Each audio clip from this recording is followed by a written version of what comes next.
Well, hello there, and welcome to Cory Doctorow's podcast. This is the final installment of the read aloud of Down and Out in the Magic Kingdom. Last week, I spoke at the How the Light Gets In festival, which is part of the Hay Festival, and Hay on Wye in Wales is a big literary festival here in the UK. And then this week, I'll be heading to Winnipeg for the Canadian Library Association on the 30th of May. And then the next chance to catch me will be at the Stoke Newington Literary Festival on the 9th of June. And that's all to help, in part anyway, to help promote the new UK editions of some of my recent books. Out about a month ago was the UK edition of Rapture of the Nerds, and just coming out now is the UK edition of Pirate Cinema. So I'll be going around and doing all of that. So I hope to see you at some of those. And now, here is the final installment of Down and Out in the Magic Kingdom. Chapter 9. Lil's parents went into their jars with little ceremony. I saw them just before they went in, when they stopped in at Lil's and my place to kiss her goodbye and wish her well. Tom and I stood awkwardly to the side while Lil and her mother held an achingly chipper and polite farewell. "So," I said to Tom, "deadheading." He cocked an eyebrow. "Yep, took the backup this morning." Before coming to see their daughter, they'd taken their backups. When they awoke, this event, everything following the backup, would never have happened for them. God, they were bastards. "When are you coming back?" I asked, keeping my cast member face on, carefully hiding away the disgust. "We'll be sampling monthly, just getting a digest dumped to us. When things look interesting enough, we'll come on back." He waggled a finger at me. "I'll be keeping an eye on you and Lillian. You treat her right, you hear?" "We're sure going to miss you two around here," I said. He pish-toshed and said, "You won't even notice we're gone. This is your world now. We're just getting out of the way for a while, letting you all take a run at it. Wouldn't be going down if we didn't have faith in you two." Lil and her mom kissed one last time. Her mother was more affectionate than I'd ever seen her, even to the point of tearing up a little. Here, in this moment of vanishing consciousness, she could be whomever she wanted, knowing it wouldn't matter the next time she awoke. "Julius," she said, taking my hands, squeezing them, "you've got some wonderful times ahead of you.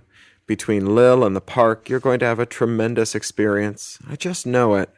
She was infinitely serene and compassionate, and I knew it didn't count.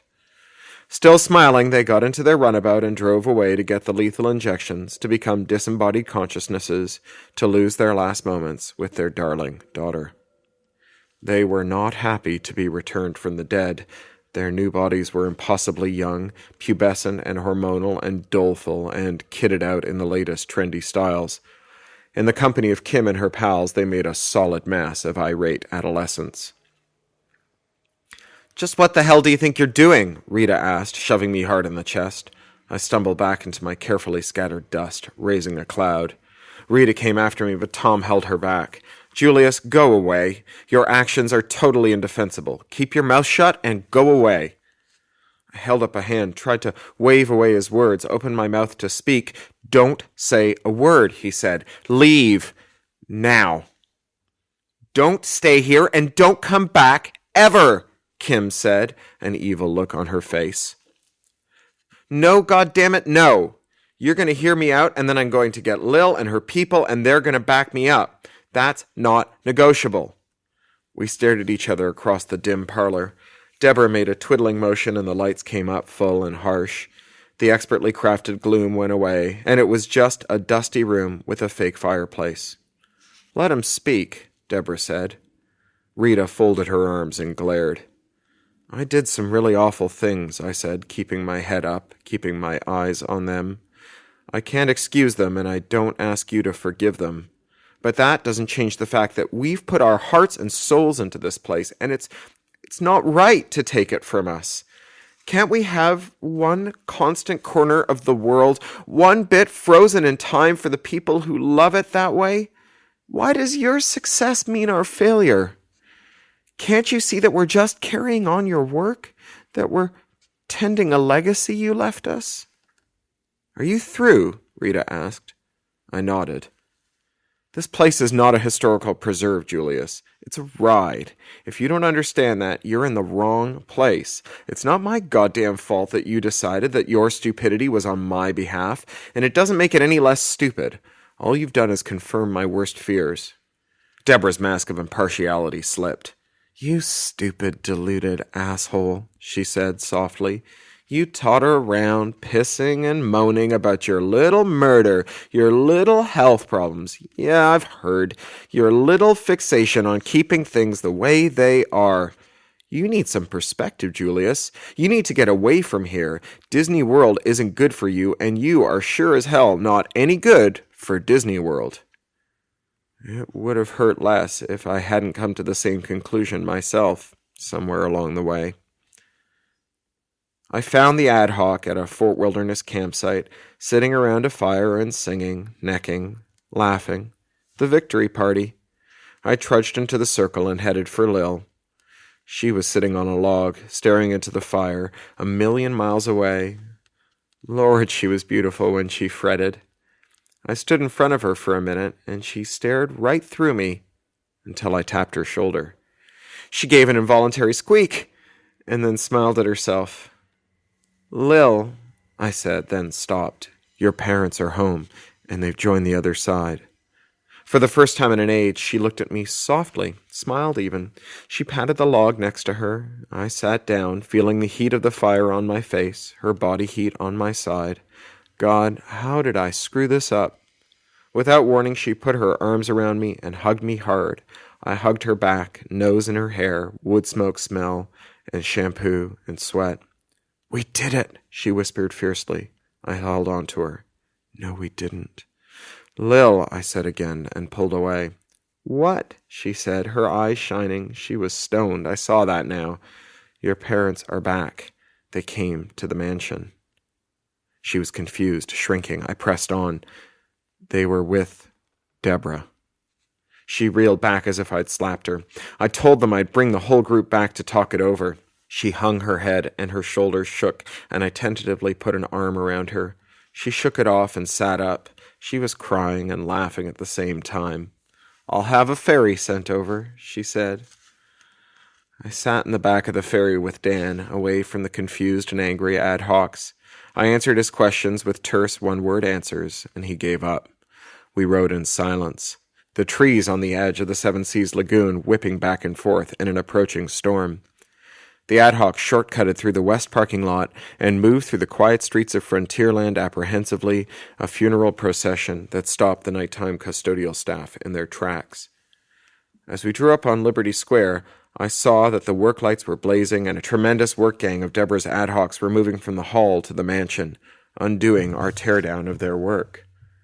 Working alongside of them were Tom and Rita, Lil's parents, sleeves rolled up, forearms bulging with new toned muscle. The group stopped in its tracks, and Lil went to them, stumbling on the wooden sidewalk.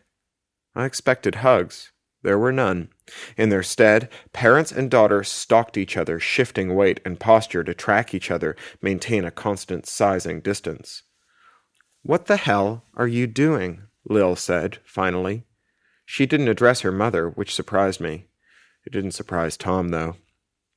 He dipped forward, the shuffle of his feet loud in the quiet night. "We're working," he said. "No, you're not," Lil said. "You're destroying. Stop it." Lil's mother darted to her husband's side, not saying anything, just standing there. Wordlessly, Tom hefted the box he was holding and headed to the mansion. Lil caught his arm and jerked it so he dropped his load. "You're not listening. The mansion is ours. Stop it." Lil's mother gently shook Lil's hand off Tom's arm, held it in her own. "I'm glad you're passionate about it, Lillian," she said. "I'm proud of your commitment." Even at a distance of 10 yards, I heard Lil's choked sob, saw her collapse in on herself. Her mother took her in her arms, rocked her. I felt like a voyeur, but I couldn't bring myself to turn away. "Shh," her mother said, a sibilant sound that matched the rustling of the leaves on the Liberty tree. "Shh. We don't have to be on the same side, you know." They held the embrace and held it still. Lil straightened, then bent again and picked up her father's box, carried it to the mansion. One at a time, the rest of her ad hoc moved forward and joined them. This is how you hit bottom. You wake up in your friend's hotel room and you power up your handheld, and it won't log on. You press the call button for the elevator, and it gives you an angry buzz in return. You take the stairs to the lobby, and no one looks at you as they jostle past you. You become a non-person. Scared. I trembled when I ascended the stairs to Dan's room, when I knocked at his door, louder and harder than I meant, a panicked banging. Dan answered the door, and I saw his eyes go to his HUD, back to me. "Jesus," he said. I sat on the edge of my bed, head in my hands. "What?" I said. "What happened? What happened to me?" "You're out of the ad hoc," he said. "You're out of woofy. You're bottomed out," he said. This is how you hit bottom in Walt Disney World, in a hotel with the hissing of the monorail and the sun streaming through the window, the hooting of the steam engines on the railroad, and the distant howl of the recorded wolves at the haunted mansion. The world drops away from you and recedes until you're nothing but a speck, a mote in blackness. I was hyperventilating, lightheaded. Deliberately I slowed my breath, put my head between my knees until the dizziness passed. "Take me to Lil," I said. Driving together, hammering cigarette after cigarette into my face, I remembered the night Dan had come to Disney World when I'd driven him to my, Lil's, house, and how happy I'd been then, how secure. I looked at Dan and he patted my hand. "Strange times," he said. It was enough. We found Lil in an underground break room, lightly dozing on a ratty sofa. Her head rested on Tom's lap, her feet on Rita's. All three snored softly. They'd had a long night. Dan shook Lil awake. She stretched out and opened her eyes, looked sleepily at me. The blood drained from her face. "Hello, Julius," she said coldly. Now Tom and Rita were awake too. Lil sat up. "Were you going to tell me?" I asked quietly, "or were you just going to kick me out and let me find out on my own?" "You were my next stop," Lil said. "Then I've saved you some time." I pulled up a chair. "Tell me all about it." "There's nothing to tell," Rita snapped. "You're out. You had to know it was coming. For God's sake, you were tearing Liberty Square apart." "How would you know?" I asked. I struggled to remain calm. "You've been asleep for 10 years. "We got updates," Rita said. "That's why we're back. We couldn't let it go on the way it was. We owed it to Deborah." "And Lillian," Tom said. "And Lillian," Rita said absently.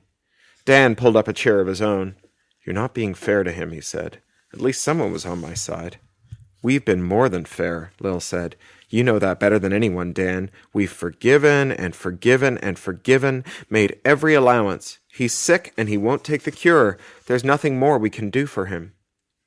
"You could be his friend," Dan said.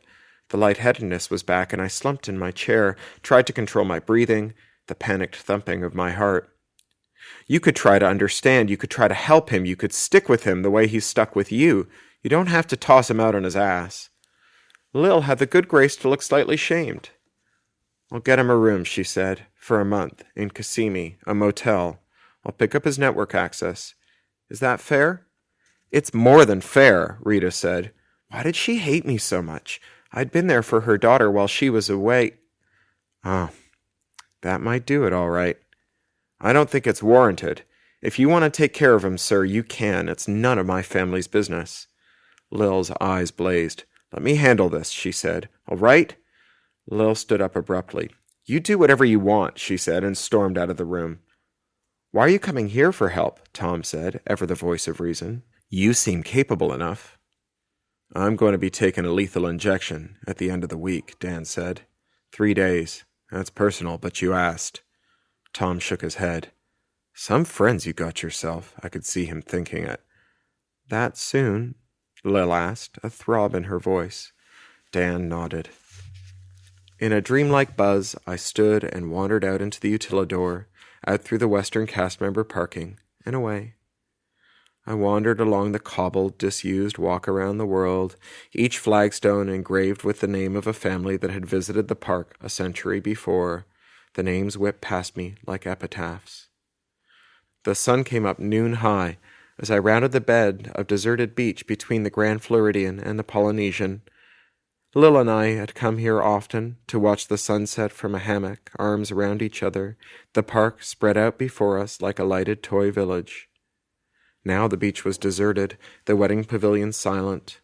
I felt suddenly cold, though I was sweating freely. So cold.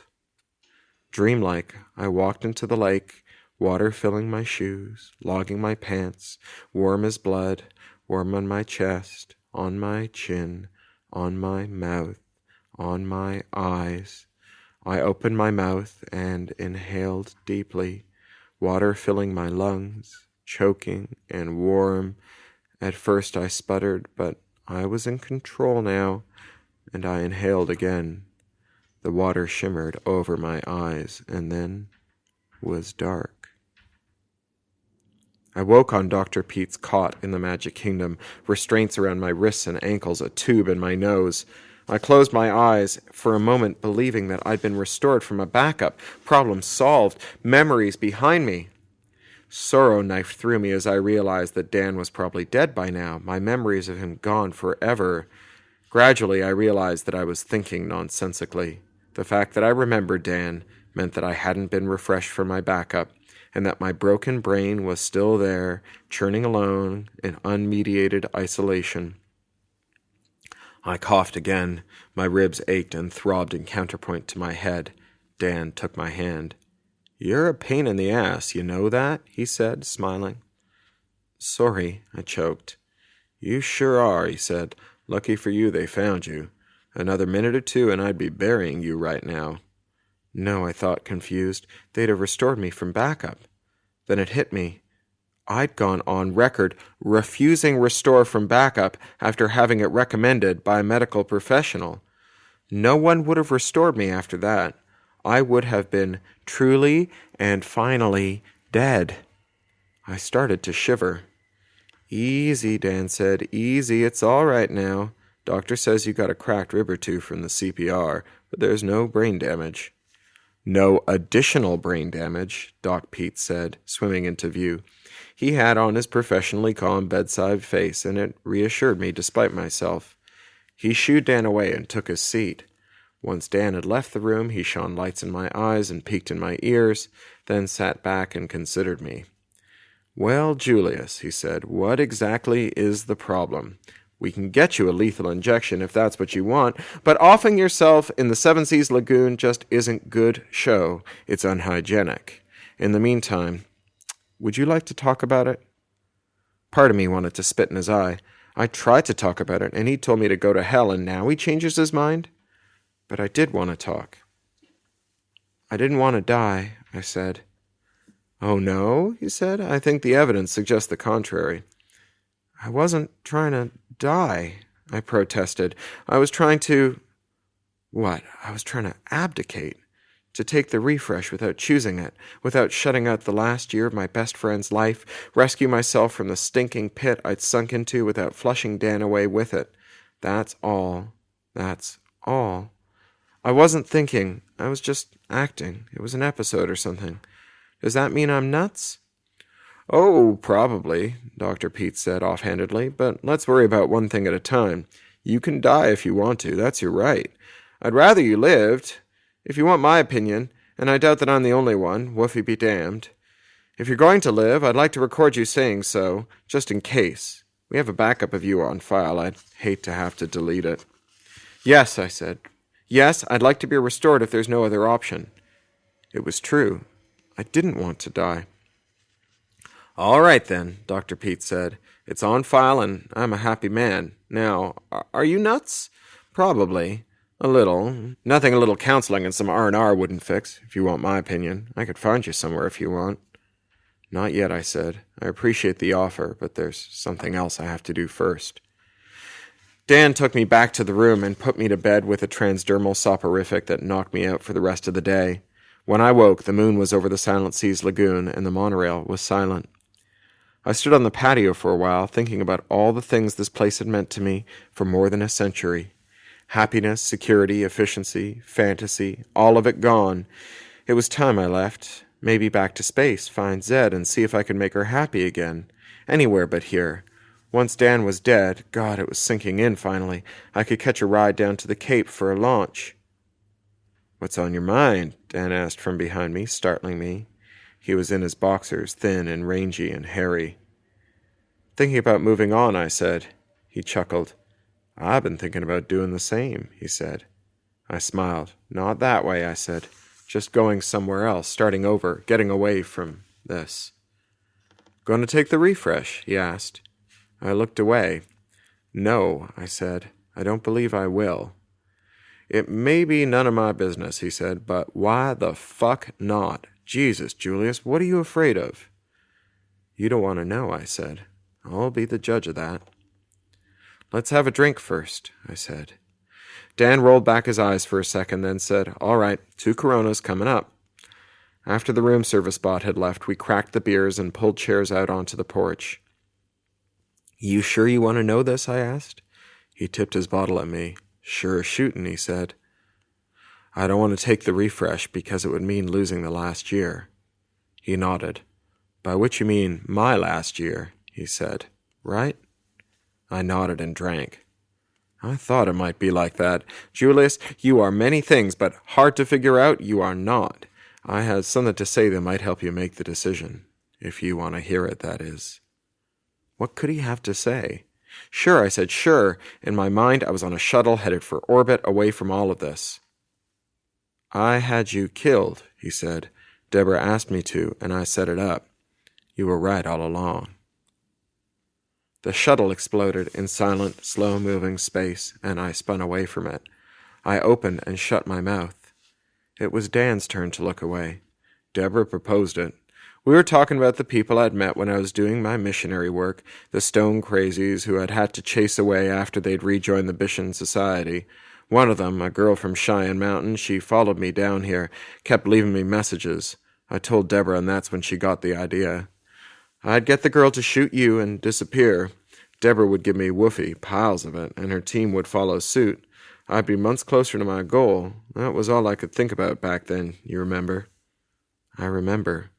The smell of rejuve and desperation in our little cottage, and Dan plotting my death. We planned it, and then Deborah had herself refreshed from a backup.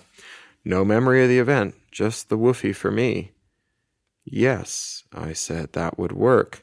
Plan a murder, kill yourself, have yourself refreshed from a backup made before the plan. How many times had Deborah done terrible things and erased their memories that way? Yes, he agreed, we did it. I'm ashamed to say. I can prove it, too. I have my backup, and I can get Janine to tell it, too. He drained his beer. That's my plan. Tomorrow I'll tell Lil and her folks, Kim and her people, the whole ad hoc. A going-away present from a shitty friend. My throat was dry and tight. I drank more beer. You knew all along, I said. You could have proved it at any time. He nodded. That's right. You let me... I groped for the words. You let me turn into... They wouldn't come. I did, he said. All this time, Lil and he standing on my porch, telling me I needed help. Dr. Pete telling me I needed to refresh from backup. Me saying no, no, no, not wanting to use my last year with Dan. I've done some pretty shitty things in my day, he said. This is the absolute worst. You helped me and I betrayed you. I'm sure glad I don't believe in God. That'd make what I'm going to do even scarier. Dan was going to kill himself in 2 days' time. My friend and my murderer. Dan, I croaked. I couldn't make any sense of it in my mind. Dan taking care of me, helping me, sticking up for me, carrying this horrible shame with him all along, ready to die, wanting to go with a clean conscience. You're forgiven, I said. And it was true. He stood. Where are you going? I asked. To find Janine, the one who pulled the trigger. I'll meet you at the Hall of the Presidents at 9 a.m. I went in through the main gate, not a cast member any longer, a guest with barely enough woofie to scrape in, use the water fountains, and stand in line. If I were lucky, a cast member might spare me a chocolate banana. Probably not, though. I stood in line for the Hall of Presidents. Other guests checked my woofie, then averted their eyes, even the children. A year before, they'd have been striking up conversations, asking me about my job here at the Magic Kingdom. I sat in my seat at the Hall of Presidents, watching the short film with the rest, sitting patiently while they rocked in their seats under the blast of the flashbake. A cast member picked up a stage-side mic and thanked everyone for coming. The doors swung open, and the hall was empty, except for me. The cast member narrowed her eyes at me, then, recognizing me, turned her back and went to show in the next group. No group came. Instead, Dan and the girl I'd seen on the replay entered. "We've closed it down for the morning," he said. I was staring at the girl, seeing her smirk as she pulled the trigger on me, seeing her now with a contrite, scared expression. She was terrified of me. "You must be Janine," I said. I stood and shook her hand. "I'm Julius." Her hand was cold, and she took it back and wiped it on her pants. My cast member instincts took over. "Please have a seat. Don't worry, it'll all be fine, really. No hard feelings." I stopped short of offering to get her a glass of water. "Put her at ease," said a snotty voice in my head. "She'll make a better witness. Or make her nervous, pathetic. That'll work too. Make Deborah look even worse." I told the voice to shut up and got her a cup of water. By the time I came back, the whole gang was there. Deborah, Lil, her folks, Tim, Deborah's gang and Lil's gang, now one united team, soon to be scattered. Dan took the stage, used the stage-side mic to broadcast his voice. 11 months ago, I did an awful thing. I plotted with Deborah to have Julius murdered. I used a friend who was a little confused at the time, used her to pull the trigger. It was Deborah's idea that having Julius killed would cause enough confusion that she could take over the Hall of Presidents. It did. There was a roar of conversation. I looked at Deborah, saw that she was sitting calmly as though Dan had just accused her of sneaking an extra helping of dessert. Lil's parents, to either side of her, were less sanguine. Tom's jaw was set and angry. Rita was speaking angrily to Deborah. Hickory Jackson in the old hall used to say, "I will hang the first man I can lay hands on from the first tree I can find." Deborah had herself refreshed from backup after we planned it, Dan went on, as though no one was talking. I was supposed to do the same, but I didn't. I have a backup in my public directory. Anyone can examine it. Right now, I'd like to bring Janine up. She's got a few words she'd like to say. I helped Janine take the stage. She was still trembling, and the ad hocs were an insensate babble of recriminations. Despite myself, I was enjoying it. "Hello," Jean said softly. She had a lovely voice, a lovely face. I wondered if we could be friends when it was all over. She probably didn't care much about Woofy, one way or another. The discussion went on. Dan took the mic from her and said, "Please, can we have a little respect for our visitor? Please, people." Gradually, the din decreased. Dan passed the mic back to Janine.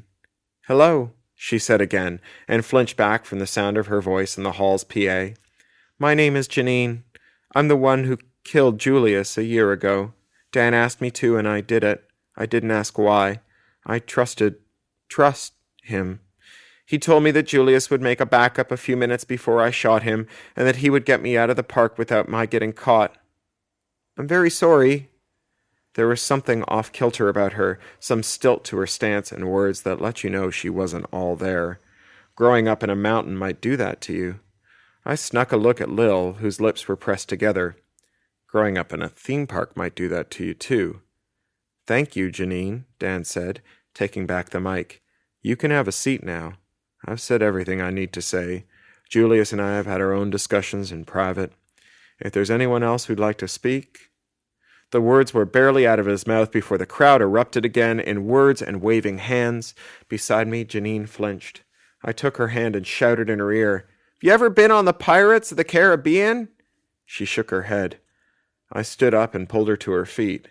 "You'll love it," I said, and led her out of the hall. Chapter 10. I booked us ringside seats at the Polynesian luau, riding high on a fresh round of sympathy woofy, and Dan and I drank a dozen lapu-lapus and hollowed-out pineapples before giving up on the idea of getting drunk. Janine watched the fire dances and the torchlighting with eyes like saucers, and picked daintily at her spare ribs with one hand, never averting her attention from the show. When they danced the fast hula, her eyes jiggled. I chuckled. From where we sat, I could see the spot where I waded into the Seven Seas lagoon and breathed in the blood-temp water. I could see Cinderella's castle across the lagoon. I could see the monorails and the ferries and the buses making their busy way through the park, shuttling teeming masses of guests from one place to another. Dan toasted me with his pineapple, and I toasted him back, drank it dry, and belched in satisfaction. Full belly, good friends, and the sunset behind a troop of tawny, half-naked hula dancers. Who needs the bitchin' society anyway? When it was over, we watched the fireworks from the beach, my toes dug into the clean white sand. Dan slipped his hand into my left hand, and Janine took my right. When the sky darkened and the lighted barges puttered away through the night, we three sat in the hammock. I looked out over the Seven Seas Lagoon and realized that this was my last night ever in Walt Disney World. It was time to reboot again, start afresh. That's what the park was for, only somehow this visit I'd gotten stuck. Dan had unstuck me. The talk turned to Dan's impending death. "So, tell me what you think of this," he said, hauling away on a glowing cigarette. "Shoot," I said. "I'm thinking, why take the lethal injection? Maybe done here for now, but why should I make an irreversible decision?" "Why did you want to before?" I asked. "Oh, it was the macho thing, I guess, the finality and all, but hell, I don't have to prove anything, right?" "Sure," I said magnanimously. "So," he said thoughtfully, "the question I'm asking is, how long can I deadhead for? There are folks that go down for 1,000 years, 10,000, right?" "So you're thinking what, 1,000,000? I joked. He laughed. 1,000,000? You're thinking too small, son. Try this on for size. The heat death of the universe." "The heat death of the universe," I repeated. "Sure," he drawled, and I sensed the grin in the dark. 10 to the 100 years or so.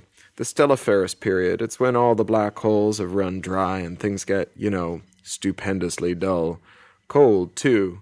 So I'm thinking, why not leave a wake-up call for some time around then?" "Sounds unpleasant to me," I said. "Brr. Not at all. I figure a self-repairing nano-based canopic jar, mass enough to feed it, say a 1,000,000,000-ton asteroid, and a whole lot of solitude when the time comes around. I'll poke my head in every century or so just to see what's what, but if nothing really stupendous crops up, I'll take the long ride out. The final frontier." "That's pretty cool," Janine said. "Thanks," Dan said. "You're not kidding, are you?" I asked. "Nope, I sure ain't." They didn't invite me back into the ad hoc, even after Deborah left in woofy penury and they started to put the mansion back the way it was.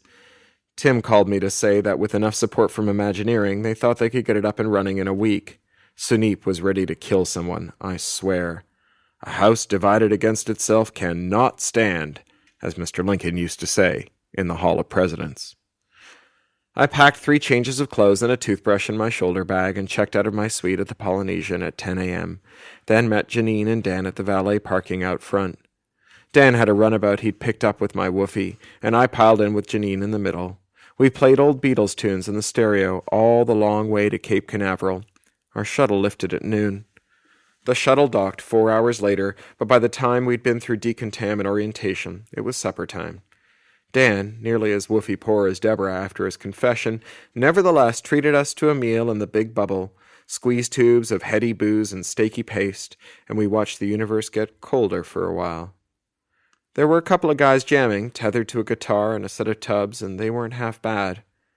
Janine was uncomfortable hanging there naked. She'd gone to space with her folks after Dan had left the mountain, but it was in a long-haul generation ship.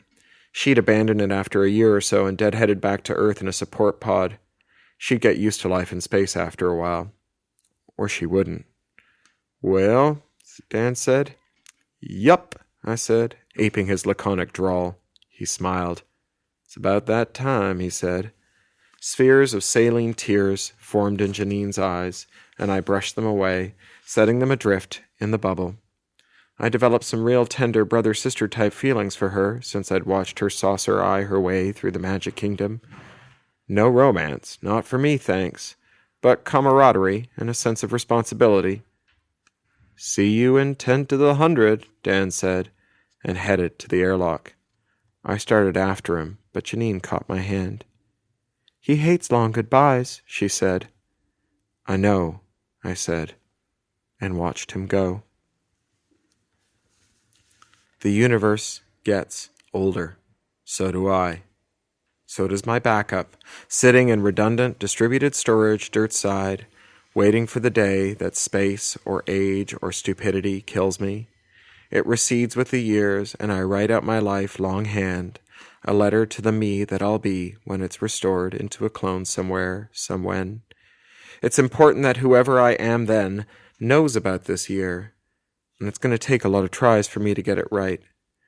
In the meantime, I'm working on another symphony, one with a little bit of grim, grinning ghosts and a nod to It's a Small World After All, and especially, there's a great, big, beautiful tomorrow.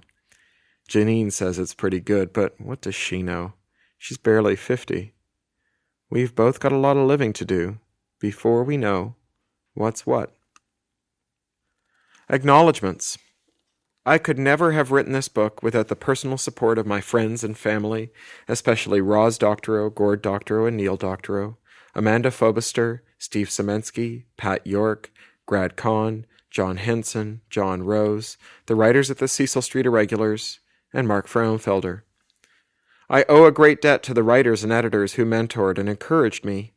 James Patrick Kelly, Judith Merrill, Damon Knight, Martha Sukup, Scott Edelman, Gardner Dozois, Renee Wilmoth, Teresa Nielsen Hayden, Claire Eddy, Bob Parks, and Robert Kilheffer. I am also indebted to my editor, Patrick Nielsen Hayden, and my agent, Donald Mouse, who believed in this book and helped me bring it to fruition. Finally, I must thank the readers, the geeks, and the Imagineers who inspired this book. Cory Doctorow, San Francisco, September 2002. And let me add a thank you as well to my wife Alice Taylor, my daughter Posey Taylor Doctorow, to John Taylor Williams, who edits and masters this, and to you for listening to it. I'll talk to you next week. You've been listening to the Cory Doctorow podcast, licensed under Creative Commons Attribution, Non-Commercial, Share-alike US 3.0, or as Woody Guthrie put it in another context, this song is copyrighted in the U.S. under seal of copyright 154085 for a period of 28 years, and anyone caught singing it without our permission will be a mighty good friend of ourn, because we don't give a darn. Publish it, write it, sing it, swing to it, yodel it, we wrote it, that's all we wanted to do. Many thanks to John Taylor Williams for mastering. That's Ryneck Studio, WRYNECK Studio @gmail.com. John Taylor Williams is a full-time self-employed audio engineer, producer, composer, and sound designer. In his free time, he makes beer, jewelry, odd musical instruments, and furniture. He likes to meditate, to read, and to cook. Talk to you next week.